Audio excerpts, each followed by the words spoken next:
बहुत दूर पहाड़ों और हरियाली से घिरी एक सुंदर सी रियासत थी। वहाँ बादशाह और मलिका राज करते थे। उनकी सल्तनत में हर ओर शांति, खुशी और सुकून था। लेकिन उनके दिल में एक खालीपन था, क्योंकि उनकी कोई संतान नहीं थी। इसी बात को लेकर वे अक्सर चिंतित रहते थे। एक दिन रियासत में एक बुजुर्ग आए। उन्होंने बादशाह और मलिका को दिलासा दिया कि जल्द ही उनकी दुआ पूरी होगी। कुछ समय बाद उनके घर एक बेटी ने जन्म लिया। वह बच्ची बेहद प्यारी और मासूम चेहरे वाली थी। पूरी रियासत में खुशी मनाई गई और महल फिर से रौनक से भर गया। समय के साथ शहजादी बड़ी होने लगी, लेकिन एक बात से सभी परेशान थे। वह ज्यादातर समय खाने और आराम में ही बिताती थी। कोई काम सीखने में उसकी रुचि नहीं थी। बादशाह ने प्यार से उसे समझाया कि अगर वह मेहनत नहीं करेगी तो आगे चलकर मुश्किलें आ सकती हैं। लेकिन शहजादी ने उनकी बात पर ध्यान नहीं दिया। कुछ समय बाद हालात बदल गए। अब रियासत की जिम्मेदारी शहजादी पर आ गई थी, लेकिन उसकी आदतें वही पुरानी थी। लोग चिंतित होने लगे और रियासत धीरे धीरे कमजोर पड़ने लगी। एक रात शहजादी ने एक अजीब सपना देखा।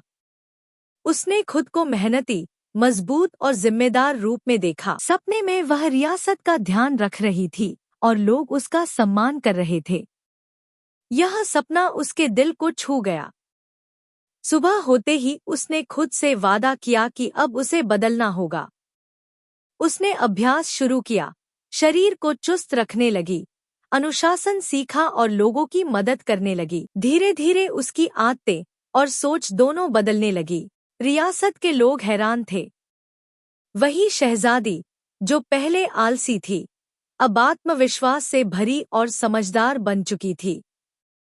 उसने खुद फैसले लेने शुरू किए, जरूरतमंदों का सहारा बनी और रियासत को सही दिशा में ले जाने लगी। कुछ ही समय में रियासत में फिर से शांति और तरक्की लौट आई। लोग कहने लगे कि शहजादी ने रियासत को एक नया रास्ता दिखाया है। शहजादी ने समझ लिया कि सच्ची मेहनत और पक्के इरादे इंसान की जिंदगी बदल सकते हैं। कहानी की सीख: जो इंसान आज आलसी है, वह भी अगर ठान ले और मेहनत करे, तो अपनी ताकत और अच्छाई दोनों पा सकता है।